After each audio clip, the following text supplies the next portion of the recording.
प्रेमाची गोष्ट मालिकेमध्ये या सावनीचा सागर आणि मुक्ताला वेगळं करण्याचा आणि त्यांच्यामध्ये फूट पाडण्याचा प्लॅन ही मुक्ताच उधळून लावताना आपल्याला दिसणार आहे. तर प्रेक्षकांना झालं असं की सागर आणि मुक्ताचं सतत एकत्र राहणं या सावनीला बघवत नाही, ती खूप जळत असते.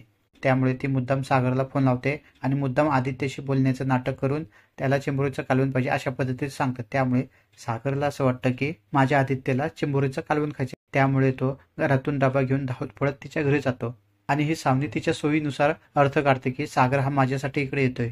आजही तो माझ्यासाठी एका फोनवर इकडे येतोय, पण तो आदित्यसाठी येत असतो. आणि घरात सागर आल्यानंतर मग आत जातो आणि मुक्ता बाहेर उभी असते.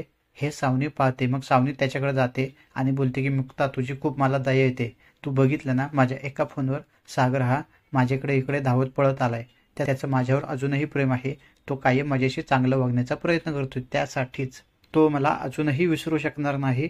यानंतर सतत सागर सागर करणाऱ्या या सावनीची मुक्ताने चांगले जिरवले आहे. मुक्ता तिला झापताना बोलते की सागरच्या संसारातून तुम्ही कधीच निघून गेलात, पण त्यांचा नाही तर तुमचा जीव या सागरमध्ये खूप अडकलेला दिसतोय. पण एक लक्षात ठेव, या सागरचं तुझ्यावर बिलकुल प्रेम नाहीये. तो तुला कायमचा विसरून गेला आणि तो इथे फक्त आदित्यला भेटण्यासाठी आलेला आहे. त्यानंतर सावनी खूप भडकते आणि बोलते की तू भलेही सईला आपलंसं केलं, परंतु या सागरला आपलंसं कधीच करू शकणार नाही. तो तुझ्यावर कधीच प्रेम करणार नाही. यानंतर ही मुक्ता या सावनीला बोलताना दिसते की सई तर माझी झालीच आहे आणि यानंतर जे माझं आहे ते माझ्याकडे येणार म्हणजे येणारच.